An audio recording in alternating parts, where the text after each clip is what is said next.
নমস্কার সবাইকে। তোমাদের সবাইকে স্বাগত আমার নতুন চ্যানেল নিউটন টু নিউরন। আজকের ভিডিওটা তাদের জন্য যারা ফিজিক্সকে প্রচুর পরিমাণে ভয় পায় বা যারা ক্লাস 11 এ উঠেছে, ফিজিক্সকে ভয় পাচ্ছে বা অন্যান্যরা সবাই ফিজিক্সকে ভয় দেখায় যে এটা খুবই কঠিন একটা সাবজেক্ট, কঠিন একটা বিষয়।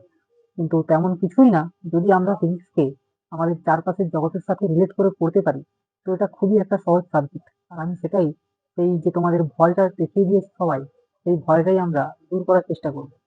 তো আজকের ভিডিওটার প্রথম টপিক ক্লাস 11 এর ফিজিক্সের একটা টপিক, যার নাম ভেক্টর। এই ভেক্টর আমরা আজকে পড়ব। তো এই ভেক্টরটা কি? দেখো, বিজ্ঞানে দু রকম রাশি আমরা ব্যবহার করি। একরকম রাশি ব্যবহার করার জন্য আমাদের কোনো দিক নির্দেশনার প্রয়োজন পড়ে না, কিন্তু আরো কিছু রাশি রয়েছে যাদের ডিফাইন করার জন্য আমাদের তার মান আর দিক দুটোই দরকার পড়ে। যেমন তুমি মনে করো তুমি দোকানে গেলে এবং সেখানে বললে, দাদা আমাকে 1 কেজি আলু দিন। ব্যাস, ওই 1 কেজি যে তুমি বললে, ওই শুধু মানটা বললে, ওই মানটার মধ্যেই আর কোনো প্রশ্ন থাকলো না, দোকানদার তোমাকে 1 কেজি আলু মেপে দিয়ে। কিন্তু আরো কিছু রাশি আছে। মনে করো আমি তোমাকে বললাম আমি এখান থেকে 5 মিটার গেলাম, তো তোমার প্রশ্ন আসবে যে কোন দিকে 5 মিটার গেলে। ঠিক আছে? তো আমি আরো কিছু যদি উদাহরণ দিই, মনে করো তোমার একজন বন্ধু, মনে করো এই একজন তোমার বন্ধু, উম, উম, নাম কালুয়া, মনে করো কালুয়া, এর নাম কালুয়া। এই কালুয়া বন্ধুকে বললো, ভাই আজ তোকে সন্ধ্যা 7টায় আমি একটা বিরিয়ানি পার্টি দেবো। তোকে আমি গুগল ম্যাপসে একটা লিঙ্ক পাঠাচ্ছি, যে লোকেশন তোমাকে দেখাচ্ছে ওই লোকেশন থেকে 1 কিলোমিটার তুই এগিয়ে গেলেই পার্টির জায়গা পেয়ে যাবে। তো তুমি এখানে তোমার মনে করো এখানে তোমার বাড়ি আছে, এটা তোমার বাড়ি।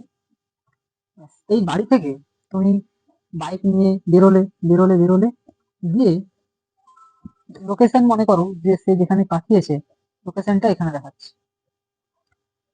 ব্যাস, কিন্তু সমস্যা হচ্ছে যে এই লোকেশন থেকে এদিকে একটা রাস্তা, এদিকে একটা রাস্তা, আর এদিকে একটা রাস্তা বেরিয়ে গেছে। ঠিক আছে? তো ও তোমাকে বলেছে যে এইখান থেকে তুই 1 কিলোমিটার এগিয়ে আস। তো 1 কিলোমিটার তুমি এগিয়ে যাওয়ার সময় তুমি এদিকেও যেতে পারো, বা তুমি এদিকেও যেতে পারো, বা তুমি এদিকেও যেতে পারো, কিন্তু সেটা তোমাকে বলেনি কোন দিকে যেতে হবে। তাহলে এখানে তোমার মনে প্রশ্ন আসছে যে ও যে বললো 1 কিলোমিটার এগোতে, আমি কোন দিকে এগোবো? তাহলে এর ক্ষেত্রে দরকার ছিল কি, এই বন্ধুটা যদি তোমাকে বলে দিত, এই কালুয়া যদি তোমাকে বলে দিত তুমি 1 কিলোমিটার পূর্ব দিকে চলে আসবে, এই দিক নির্দেশনাটা যদি করে দিত, তাহলে তোমার কোনো সমস্যাই হতো না, তুমি 1 কিলোমিটার পূর্ব দিকে চলে যেতে এবং পার্টিতে যেতে। কিন্তু এক্ষেত্রে যেহেতু তোমাকে বলেনি যে কোন দিকে যেতে হবে, সেক্ষেত্রে তোমার একটা সমস্যা হয়। তো বিজ্ঞানের ভাষায় এমন কিছু রাশি রয়েছে যাকে শুধুমাত্র এই মান দ্বারা ডিফাইন করতে আমরা পারি না। তার জন্য আমাদের দিক নির্দেশনাটারও খুব দরকার। সেই সব রাশিকে আমরা ভেক্টর রাশি বলবো। ঠিক আছে? তো ওই জন্য আমি এখানে লিখেছি, স্কেলার রাশি যেসব ভৌত রাশির কেবলমাত্র মান রয়েছে। ভৌত রাশি মানে আমরা যেগুলো পরিমাপ করতে পারি, আর যেগুলো পরিমাপ করতে পারি, তাদের মান রয়েছে, শুধুমাত্র মান রয়েছে, তাদের আমরা বলবো স্কেলার রাশি। উদাহরণের স্বরূপে আমি দিয়েছি ভর। ভর কি? যেমন তোমাকে বললাম যে 1 কেজি আলু দিতে বললো, তুমি বললে 1 কেজি আলু দিন। ব্যাস, সেখানেই সমস্ত কিছু ক্লিয়ার যে 1 কেজি আলু দিতে হবে। উষ্ণতা, মনে করো আজকের, আমি যদি বলি আজকের উষ্ণতা 25 ডিগ্রি সেন্টিগ্রেড। ব্যাস, কোন দিকে 25 ডিগ্রি সেন্টিগ্রেড, এমন কোনো সেন্স রয়েছে কি? না, এরকম কোনো কথাই নেই যে কোন দিকে 25 ডিগ্রি সেন্টিগ্রেড। ঠিক আছে? আচ্ছা, দূরত্ব। আচ্ছা, ভেক্টর রাশির ক্ষেত্রে আমি যদি বলি, যেসব ভৌত রাশির মান ও দিক দুই রয়েছে তাকে আমরা ভেক্টর রাশি বলবো। উদাহরণ দেওয়া রয়েছে বল আর সরণ। আচ্ছা, এইখানে আমি দুটো জিনিস লিখেছি, একটা হচ্ছে দূরত্ব, যেটাকে আমি স্কেলারের মধ্যে রেখেছি, আরেকটা রয়েছে সরণ, যেটাকে আমি ভেক্টরের মধ্যে রেখেছি। এই দূরত্ব আর সরণ কি, সেটা আমি এক্ষুনি পরে দেখাচ্ছি যে দূরত্বটা কি হলো আর সরণটা কি। ঠিক আছে? আমি আগে যদি বলি বল, এই বল সম্পর্কে যদি আমি আলোচনা করি, বলটা কিভাবে ভৌত রাশি, ভেক্টর রাশি। মনে তো আমি তোমাকে এখানে একটা 10 কেজি ভরের একটা বস্তু রেখেছি, 10 কেজি ভরের একটা বস্তু রেখেছি। এবার আমি তোমাকে বললাম এই বস্তুটার উপরে তুমি 5 নিউটন বল প্রয়োগ করো। তো তোমার মাথায় প্রশ্ন আসছে যে আমি কোন দিক থেকে 5 নিউটন বল প্রয়োগ করবো স্যার? আমি এদিক থেকেও করতে পারি, এদিক থেকেও 5 নিউটন বল প্রয়োগ করতে পারি। কেউ কেউ বলবে না না আমি তো নিচ থেকে করবো, হতে পারে। কেউ কেউ বলবে না না আমি একটু কোণ করে করব, এই কোণ করে করব, হতেই পারে। তাহলে আমি যখন তোমাকে বলে দিয়েছি যে 5 নিউটন বল প্রয়োগ করো, তুমি কিন্তু এখনো ক্লিয়ার নও যে কোন দিক থেকে বলটা প্রয়োগ করতে হবে। তাহলে আমার উচিত ছিল তোমাকে বলের পরিমাপের সঙ্গে সঙ্গে কোন দিক থেকে তুমি বলটা প্রয়োগ করবে সেটাও তোমাকে বলে দেওয়া উচিত ছিল, কিন্তু আমি তোমাকে বলিনি। তাই তোমার মাথায় প্রশ্ন রয়েছে যে কোন দিক থেকে আমি বলটা ইউজ করবো, বলটা অ্যাপ্লাই করবো। তাই জন্য এই বলটা হয়ে যাচ্ছে আমাদের ভেক্টর রাশি। আচ্ছা, এইবার আসছি আমরা দূরত্ব আর সরণ নিয়ে। দূরত্বটা কিভাবে স্কেলারের মধ্যে পড়লো আর সরণটা কিভাবে ভেক্টরের মধ্যে পড়লো। এই দূরত্ব আর সরণ সম্পর্কে অনেকের অনেক কনফিউশন থেকে যায়। আমিও যখন ছোটতে পড়তাম আমার ওই দূরত্ব আর সরণ নিয়ে প্রচুর ডাউট থাকতো। তো মনে করো দূরত্ব আর সরণটা যদি আমি তোমাকে বলি, মনে করো তুমি এই একটা পয়েন্ট থেকে যাত্রা শুরু করলে, যে তুমি এইভাবে এঁকে বেঁকে মনে করো এই বি পর্যন্ত এলে, এ থেকে বি পর্যন্ত এলে। এবার তুমি মনে করো টোটাল এরকম যে এঁকে বেঁকে এসেছো, এতে তোমার মনে করো তুমি গাড়ি নিয়ে গেছো, তো সেখানে তোমাকে দেখালো যে টোটাল তুমি দূরত্ব করেছো মনে করো 3 কিলোমিটার। এই যে 3 কিলোমিটার বলছি, এটা হচ্ছে তোমার দূরত্ব। সরণ কোনটা? তুমি যেই পয়েন্ট থেকে শুরু করেছিলে আর শেষ পর্যন্ত তুমি যেই পয়েন্টে এসে দাঁড়িয়েছো, এই যে প্রথম পয়েন্ট যেটাকে আমরা প্রাথমিক পয়েন্ট বলবো, আর যেটা একদম লাস্ট পয়েন্ট যেখানে তুমি লাস্ট পর্যন্ত এসে পৌঁছেছো, ওই দুটো পয়েন্টকে যদি আমরা একটা সরল রেখা দ্বারা যোগ করে দিই,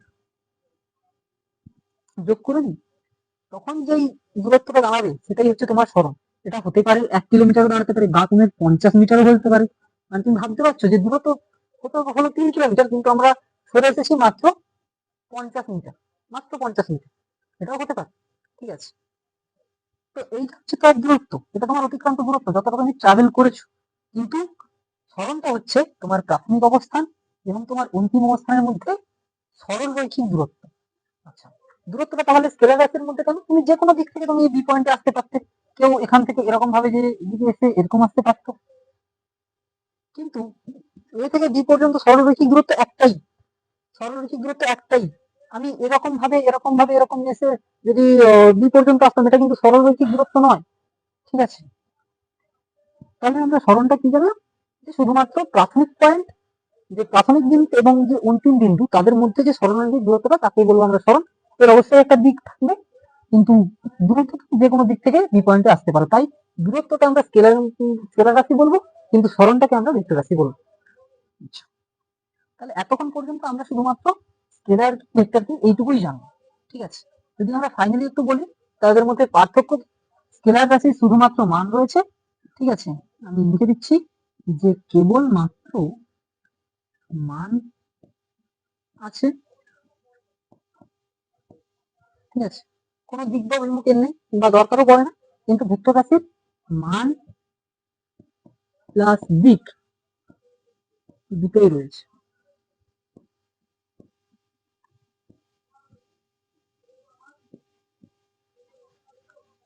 তো আচ্ছা, আর কি উদাহরণ তো আমরা দিলাম, এখানে উদাহরণ আছে অনেক কিছু। আচ্ছা, আর এই আমরা যে যখন ভেক্টরকে যোগ করব বা বিয়োগ করব, ঠিক আছে, স্কেলার রাশির যোগ বিয়োগ যে আমরা সাধারণ বীজগাণিতিক যে পদ্ধতিগুলো অ্যাপ্লাই করি, তাতে স্কেলার রাশির যোগ বিয়োগ আমরা করে নিতে পারি। কিন্তু ভেক্টর রাশির জন্য আমাদের ওই নর্মালি যে আমরা স্কেলারের জন্য যে যোগ বিয়োগটা ব্যবহার করছি, ওটা কিন্তু আমরা ভেক্টরে ব্যবহার করতে পারবো না। ভেক্টরে ব্যবহার করার জন্য আমাদের জিওমেট্রিক্যাল মেথড না হলে অ্যানালিটিক্যাল মেথড আমাদের জানতে হবে। ঠিক আছে, তো বড় পার্থক্য আমরা বলবো যে সাধারণ বীজগণিতের নিয়ম কার্যকর, সাধারণ বীজ গণিতের নিয়ম মেনে চলে, কিন্তু এটা সাধারণ বীজগণিতের নিয়ম মেনে চলে না।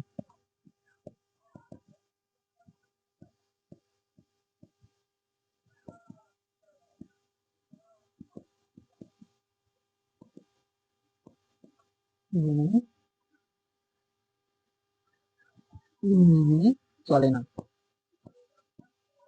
তাহলে কি মেনে চলে? তাহলে জিওমেট্রিক্যাল মেথড না হলে অ্যানালিটিক্যাল মেথড। আমি এখানে লিখে দিচ্ছি, এটা পরে আমরা বলবো যে জিওমেট্রিক্যাল মেথডটা কি বা অ্যানালিটিক্যাল মেথডটা কি, আমরা বলবো জিওমেট্রিক্যাল মেথড বা অ্যানালিটিক্যাল মেথড। এগুলো আমরা পরে জানবো। এখন আমরা আজকের ক্লাসে শুধুমাত্র আমরা বেসিক জিনিসগুলো পড়বো, যে বেসিক জিনিসগুলো আর কি কি আছে। তো এই গেল স্কেলার রাশি কি, ভেক্টর রাশি কি, তাদের মধ্যে পার্থক্য কি, ঠিক আছে। তো এরপরে আমরা দেখবো যে এই যে ভেক্টর রাশি, এটা আমরা উদাহরণত এরকম বলছি, এটাকে আমরা রিপ্রেজেন্ট কিরকম ভাবে করবো, কিরকম ভাবে নির্দেশ দিলে এটা বোঝাবে যে এটা ভেক্টর রাশি, বা এটাকে আমরা ভেক্টর বোঝাতে চাইছি কিভাবে লিখবো সেটাকে, সেটা আমরা দেখবো। তো এটাকে আমরা মুছে দিচ্ছি এবং পরের দিকে আসছি।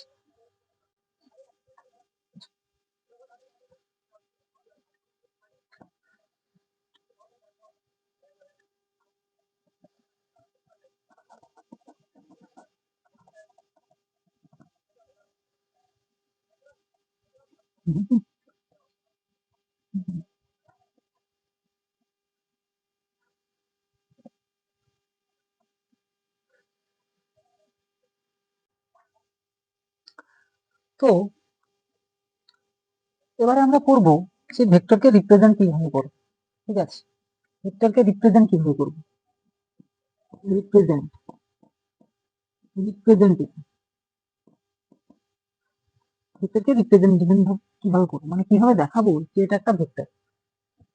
মনে করো এই এখানে একটা পয়েন্ট এ, এই এখানে একটা পয়েন্ট বি, এদের মধ্যে সরলরৈখিক একটা দূরত্ব যেটা আছে, মনে করো আমি মনে করলাম এটা 10 মিটার মনে করলাম, ঠিক আছে। তাহলে এই যে দূরত্বটা, এটা ডিফাইন করছে কি তার মানটা, কিন্তু এখনো পর্যন্ত এর দিক নেই। তাহলে দিক আমি যদি এটাকে এইভাবে এইদিকে আরো লাগিয়ে দিই, ব্যাস ক্লিয়ার। এখানে বোঝা যাচ্ছে যে একটা পয়েন্ট এ থেকে বি পর্যন্ত 10 মিটার। মানে তুমি যদি যাত্রা শুরু করো, মনে করো তোমার এখানে একজন কেউ আছে, ঠিক আছে, এখানে তোমার সেই কাল্লা বন্ধু হেঁটে হেঁটে হেঁটে হেঁটে বি পর্যন্ত গেল, সেটা 10 মিটার। এ থেকে বি পর্যন্ত গেল, বি থেকে কিন্তু এ পর্যন্ত আসেনি। তাহলে এবার ভাবো এই দিক নির্দেশনাটার জন্য কি হলো। এবার যদি ভাবো এ থেকে বি পর্যন্ত চলে গেল, বিতে এসে পৌঁছে গেছে, এ থেকে বি পর্যন্ত যদি সে 10 মিটার যায়, এবার যদি আমি বলতে চাই যে এ এবার যদি বি থেকে এ পর্যন্ত আসতে চায়, বি থেকে যদি আবার এ পর্যন্ত আসতে চায়, তাহলে তাকে কি করতে হবে, 10 মিটার পিছিয়ে আসতে হবে, 10 মিটার পিছিয়ে আসতে হবে। সেদিকে আমরা তার দিক নির্দেশনাটা কিভাবে দেবো, এই দিকে চিহ্ন দেবো। আগে এই দিকে তীর চিহ্ন ছিল, তখন বুঝিয়েছিল যে এ থেকে বি পর্যন্ত গেছে, এ থেকে বি এর দিকে গেছে, কিন্তু এখানে দেখাচ্ছে কি বি থেকে এ পর্যন্ত এসেছে, ঠিক আছে। তাহলে এটা যদি এ থেকে বি পর্যন্ত 10 মিটার যায়, তাহলে বি থেকে এ পর্যন্ত আসতে হলে তাকে সেই 10 মিটারই তো আসতে হবে। কিন্তু আমরা বোঝাবো কি করে যে এই 10 মিটারের মাধ্যমে যে এটা পিছনের দিকে আসছে বা পিছিয়ে আসছে, আগের দিকে আমরা শুধুমাত্র একটু মাইনাস চিহ্ন, ঠিক আছে। তাহলে এই মাইনাস চিহ্নটা, এই মাইনাস চিহ্নটা কি নির্দেশ করছে, এর এই দিক নির্দেশ করছে। এটা নির্দেশ করছে যে আগে সে এ থেকে বি পর্যন্ত 10 মিটার গেছিল, কিন্তু এখন সে পিছিয়ে আসছে, বি থেকে এ পর্যন্ত পিছিয়ে আসছে, তাই এই মাইনাস চিহ্নটা লাগানো হয়েছে। এই মাইনাসটা তাহলে কি নির্দেশ করছে, এটা তার দিক নির্দেশ করছে। আর এই 10 মিটারটা এটা কি নির্দেশ করছে, তার মান নির্দেশ করছে, হলো। বা এটাকে আমরা সংক্ষেপে আমরা এরকম ভাবেও লিখতে পারি যে এডি এর মাথায় এরকম ভাবে একটা তীর চিহ্ন দিতে হয়, মানে কি এ থেকে বি এর দিকে গেছে, লিখে দেবো 10 মিটার। এটাকে আমরা কিভাবে লিখতে পারি, যে বি এ দিয়ে মাথায় এরকম তীর চিহ্ন, মানে কি বলছে বি থেকে এ পর্যন্ত গেছে, তাহলে সেটা কি পর্যন্ত হবে, তখন -10 মিটার হয়ে যাবে, বুঝলি। তাহলে আমরা এখান থেকে কি দেখলাম যে আমাদের যখন, আচ্ছা স্কেলারে কি হয়, স্কেলারে মনে করো এখানে এ পয়েন্ট, এখানে বি পয়েন্ট, এটা 10 মিটার, এখানে কিন্তু আমি কোনো তীর চিহ্ন দিই। আবার তাহলে আমি এখানে বলতে পারি কি যে এ বি এটাও 10 মিটার হবে, বা তুই যদি বলে বি এ সেটাও 10 মিটার হবে, বি এ সেটাও 10 মিটার হবে, সেটাও 10 মিটার হবে। কিন্তু এখানে কিন্তু বি এ 10 মিটার নয়। এখানে যদি আমরা লিখে দিতাম যে এ বি 10 মিটার, তার মানে আমরা বলে দিতে পারি যে বি এর ভেতরেও 10 মিটার হয়ে যাবে, তখন কিন্তু সেটা ভুল, তখন সেটা ভুল। এক্ষেত্রে কি হয় যে A B vector not equal to B A vector, কিন্তু এ বি ভেক্টর আর বি এ ভেক্টর আলাদা। তাহলে এদের মধ্যে সম্পর্ক কি, আমি যদি বলি সম্পর্ক কি, এই এ বি ভেক্টরটা হবে মাইনাস অফ বি এ ভেক্টর, বোঝা গেল। এবার তুমি যদি বলো যে এ বি ভেক্টরটা ছিল কত, 5 নয় 10 মিটার ছিল, সরি এই ভেক্টরটা ছিল কত, 10 মিটার। এবার সমান আমি মাইনাস অফ বি এ ভেক্টরটা কি -10 মিটার, মাইনাস অফ -10 মিটার। তাহলে দেখো এ পাশেও 10 মিটার আসছে, এ পাশেও 10 মিটার আসছে। তো এইভাবে আমি বলতে পারি যে A B not equal to B, কিন্তু A B equal to minus of D A vector, ঠিক আছে। ভেক্টর চিহ্নটা তাহলে এই মাথায় যে তীর চিহ্নটা এটা তার দিক নির্দেশ করছে, বুঝা গেল? এইভাবে আমরা ভেক্টরকে রিপ্রেজেন্ট করব। আশা করছি ক্লিয়ার। এরপরে আমরা দেখবো আর কি কি ধরনের ভেক্টর রয়েছে। তো এটাকে আমরা মুছে দিচ্ছি।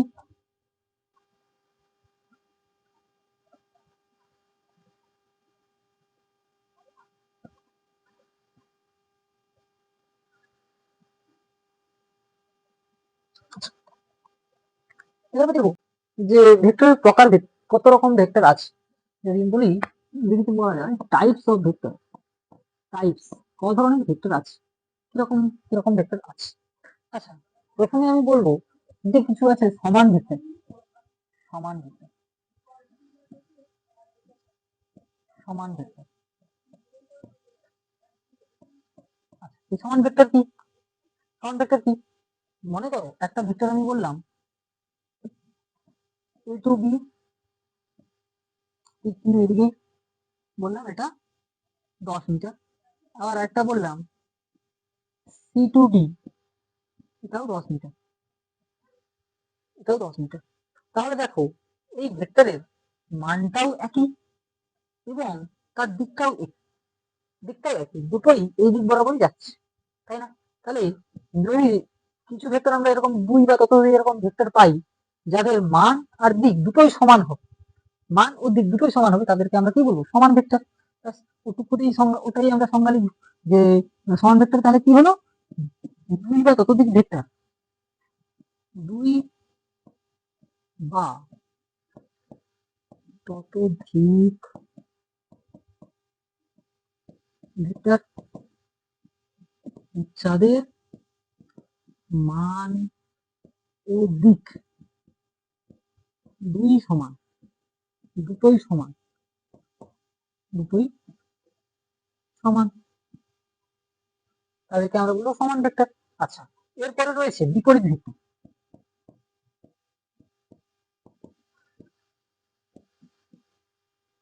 বিপরীত ভেক্টর, বিপরীত ভেক্টরটা কি? মনে করো দুটো ভেক্টর রয়েছে, এটা মনে করো এবি, মনে করো এটা কিছু একটা সবসময় 10 মিটার ধরছি, এটাকে মানলাম আমরা 13 কিলোমিটার ধরছি, এই 13 কিলোমিটার কিলোমিটার পর্যন্ত। আচ্ছা, আরেকটা ধরছি যে এটা সিডি, সিডি এটাও 13 কিলোমিটার, কিন্তু ডিরেকশনটা ডি থেকে সি। তাহলে এই দুটো ভেক্টরকে দেখো যে একটা এ থেকে বি পর্যন্ত যাচ্ছে, কিন্তু আরেকটা ভেক্টর ডি থেকে সি পর্যন্ত আসছে। তাহলে এক্ষেত্রে এদের মান তো একই, কিন্তু এদের ডিরেকশনটা আলাদা। মান তো একই কিন্তু ডিরেকশনটা আলাদা, এরকম ভেক্টরকে আমরা বলবো বিপরীত ভেক্টর। মানে যাদের লিখছি, যাদের মান একই, একই কিন্তু দিক আলাদা,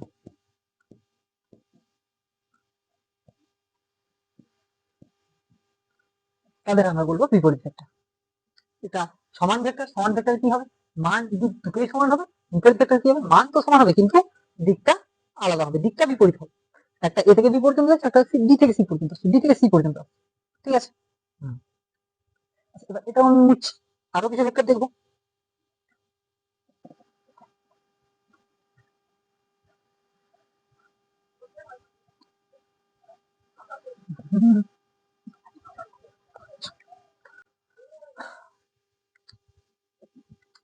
এবার আমরা দেখবো এক রেখীয় ভেক্টর, এক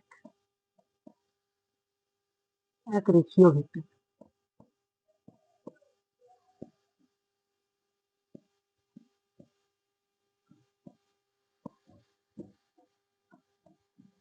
এক রেখীয় ভেক্টর কি?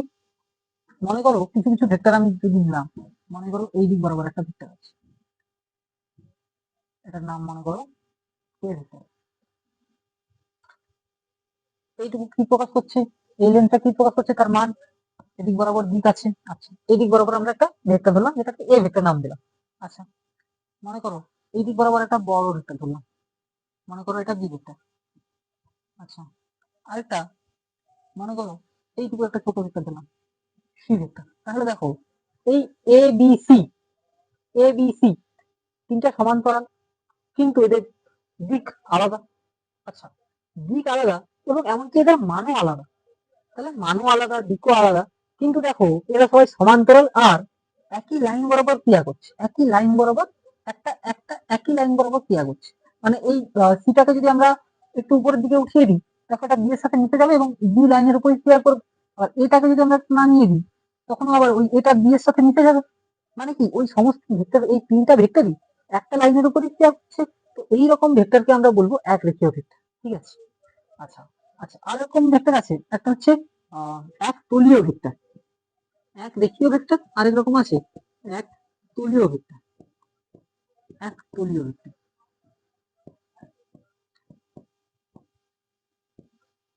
এক তলীয় ভেক্টর কি?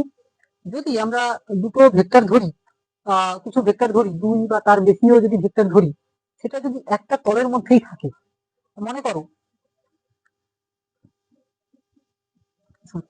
এই বরাবর একটা ভেক্টর, এই বরাবর একটা ভেক্টর, এটা এ ভেক্টর, এটা বি ভেক্টর, দুটোই একটা তল। মানে তলটাকে আমি যদি বোর্ডটাকে একটা তল ধরি, ঠিক আছে, এই বোর্ডটাকে যদি একটা তল ধরি, এই দুটো ভেক্টরই একটাই তলের মধ্যে রয়েছে, একটাই তলের মধ্যে রয়েছে। এই জন্য আমরা এই দুটো ভেক্টরকে কি বলবো? একতলীয় ভেক্টর। আচ্ছা, এর মধ্যে যদি আমরা আরো একটা ড্র করে দিই, মনে করো এটা যে সি ভেক্টর। আচ্ছা, এ বি সি তিনটাই একটাই তলের মধ্যে রয়েছে। কোন তল? বোর্ডটাকে যদি আমরা একটা তল মনে করি। আরো যদি ভালোভাবে বুঝাই, আরো যদি ভালোভাবে বুঝিয়ে বলি, যে মনে করো আমাদের এই তিন রকম কোঅর্ডিনেট আছে। মনে করো এটা এক্স, এটা ওয়াই, এটা জেড। আচ্ছা, এই প্লেনটা কি? এই প্লেনটা হচ্ছে এক্স ওয়াই প্লেন। মানে এই দিকের প্লেনটা এক্স ওয়াই প্লেন, এই পাশটা এক্স জেড প্লেন, আর এই দিকটা হচ্ছে ওয়াই জেড প্লেন। ঠিক আছে। এবার যদি দুটো ভেক্টরই দুটো ভেক্টরই যদি এই ওয়াই জেড প্লেনে থাকে, এই বরাবর এই বরাবর দুটো ভেক্টর যদি ওয়াই জেড প্লেনে থাকে, তাহলে এই দুটো ভেক্টরকে আমরা একতলীয় ভেক্টর বলবো। আচ্ছা, দুটো ভেক্টর যদি এই বরাবর থাকে, এই বরাবর থাকে, ওয়াই জেড প্লেনে থাকে, তাকেও আমরা বলবো একতলীয় ভেক্টর, তাই না? আবার যদি কিছু ভেক্টর এই এক্স জেড প্লেনে থাকে, তখনও তাকে আমরা বলবো একতলীয় ভেক্টর। আচ্ছা, কিন্তু যদি কোনো ভেক্টর, মনে করো আহ, এই বরাবর একটা ভেক্টর, এই বরাবর ভেক্টর, এটা দুটো বোর্ডের মধ্যে রয়েছে, বোর্ড একটা তল, তার উপরে রয়েছে। এরপরে আমি যদি একটা ভেক্টর এই প্লেনটাকেই কল্পনা করি, এটা একটা ভেক্টর মনে করো এদিক বরাবর আছে, সামনের দিক বরাবর, তাহলে কি এই তিনটা তিনটা ভেক্টর একতলীয় ভেক্টর হবে? না। কেন হবে না? এই দুটো যেটা বোর্ডের মধ্যে রয়েছে, সেটা তো একটা তলের মধ্যে রয়েছে, কিন্তু এই পেনটা কিন্তু এই বোর্ডের উপরে নেই, বাইরের দিকে আছে। তাহলে এই তিনটা ভেক্টর কিন্তু একতলীয় ভেক্টর হলো না। ঠিক আছে। আচ্ছা, আরো যদি ভালোভাবে স্পষ্টভাবে বুঝিয়ে বলি, আচ্ছা, আমি যদি তোমাকে বলি যে এই এক্স ওয়াই জেড, এই এক্স ওয়াই জেড তিনটা যে অক্ষ, এক্স ওয়াই জেড তিনটে যে অক্ষ, এই তিনটেকে যদি আমি ভেক্টর বলি, মনে করো এইদিকে আমি এক্স ভেক্টর রাখলাম, এইদিকে ওয়াই ভেক্টর রাখলাম, এইদিকে জেড ভেক্টর রাখলাম, এই তিনটা ভেক্টর কি এক তলীয় ভেক্টর হবে? একটা তলের মধ্যেই থাকবে? মানে এই আমাকে স্পষ্ট কথাই বলে দাও যে এই তিনটা ভেক্টর কি একতলীয় ভেক্টর হবে? এটা তোমরা কমেন্ট করে জানাবে, এটার উত্তর আমরা নেক্সট ক্লাসে দেব। ঠিক আছে। আচ্ছা, আশা করছি যে একতলীয় ভেক্টর কি? দুইটা ততোধিক ভেক্টর যদি একই তলে থাকে। আমি যদি লিখে দিই দুই বা তার বেশি, তার বেশি ভেক্টর যদি একই তলে থাকে।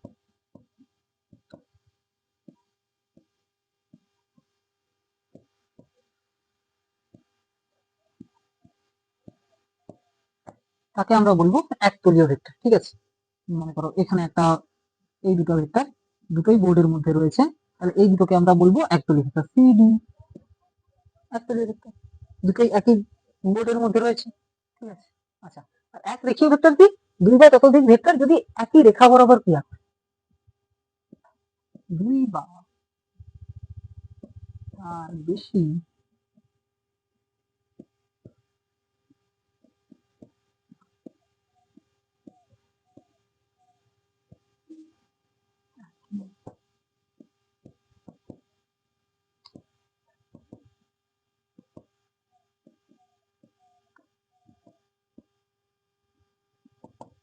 আশা করছি এক রেখীয় ভেক্টর আর একতলীয় ভেক্টর পরিষ্কার তোমাদের কাছে। এটা মুখছি আজকে আমাদের লাস্ট রকম একটা ভেক্টর পড়বো, সেটা হচ্ছে একক ভেক্টর বা ইউনিট ভেক্টর। এটা পড়ে আজকে আমাদের বেসিক ক্লাসটা শেষ হবে।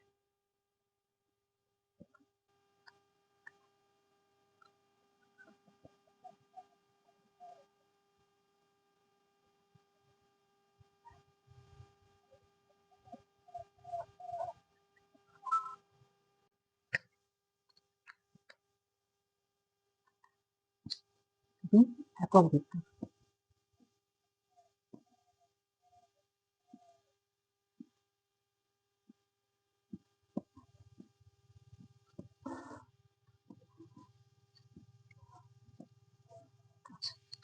একক ভেক্টরটা কি? একক ভেক্টর এই কথার মধ্যে আছে, একক মানে কি? এক। এক তাহলে যেসব ভেক্টরের মানই এক, যেসব ভেক্টরের মান এক তাকে আমরা একক ভেক্টর বলবো, তাই না? যেসব ভেক্টরের মান এক তাকে আমরা একক ভেক্টর বলবো। এটা আমরা নির্দেশ করবো কিভাবে? এই এন ক্যাপটা, ঠিক আছে? মানে যদি কোনো ভেক্টর রাশির মানকে আমরা ওই একক ভেক্টর দিয়ে গুণ করে দিই, তাহলে তার মান ও দিক দুটোই পরিষ্কার হয়ে যাবে। মনে করো যে একটা ভেক্টর তার মান এ, একটা ভেক্টর তার মানটা এ, একে যদি আমি ওই একক ভেক্টর এন ক্যাপ দিয়ে গুণ করিয়ে দিই, তাহলে ওই ভেক্টর রাশির মান ও দিক প্রকাশ পাবে। মানে কি? সেটাকে আমরা এ ভেক্টর বলতে পারবো। তখন এ ভেক্টর বলতে পারবো। এইটা শুধু তার মান ছিল, এটা তার মান ছিল, একে আমি এর একক ভেক্টর দিয়ে গুণ করে দিলাম, একক ভেক্টর দিয়ে গুণ করে দিলাম, একক ভেক্টর দিয়ে গুণ করে দিলাম, ফলে পুরো ভেক্টরটার মান প্রকাশ পাবে। ঠিক আছে? তাহলে আমি এখান থেকে বলতে পারবো কি, যে এই এন ক্যাপটাকে আমরা কি লিখতে পারবো? এটাকে আমরা উচ্চারণ করবো কি? N cap. N cap equal to A vector, আর এটা এপাশে চলে আসবে এ। ঠিক আছে? তার মানে শুধুমাত্র তার মডিউলাসটা। তাহলে কোনো একটা ভেক্টরকে তার মডিউলাস দিয়ে ভাগ করলে যেটা আমরা পাবো সেটাকে তার একক ভেক্টর বলবো। ঠিক আছে? এটা কি? তার মানটা, ভেক্টরটাকে তার মান দিয়ে যদি আমরা অনুপাত করি বা ভাগ করি, তাহলেই আমরা তার একক ভেক্টরটার মান পেয়ে যাবো। ঠিক আছে? তো আজকের মতো এই পর্যন্তই। আমরা আজকের ক্লাসে শুধুমাত্র বেসিক পার্ট গুলো শিখলাম, এখনো ভেক্টরের কিচ্ছু হয়নি, শুধুমাত্র বেসিক জিনিসগুলো শিখলাম, যে স্কেলার কি, ভেক্টর কি, এদের মধ্যে পার্থক্য কি, ক ধরনের ভেক্টর রয়েছে, এইগুলো আমরা দেখলাম। তো বাকি যে পরবর্তীকালের অনেকগুলো ভেক্টরের ল আছে, ট্রায়াঙ্গুলার ল, তারপরে ভেক্টরের সামান্তরিক সূত্র, অনেক রকম সূত্র আছে, সেইগুলো আমরা পড়ার চেষ্টা করবো। তো আজকের জন্য এইটুকুই। যদি কোনো এর মধ্যে কোনো তোমাদের ডাউট থেকে থাকে তাহলে তোমরা কমেন্টে বলবে, আর সবাই জানাবে যে আজকের ক্লাসটা কেমন লাগলো। তো আজকের জন্য বাই বাই, জয় হিন্দ।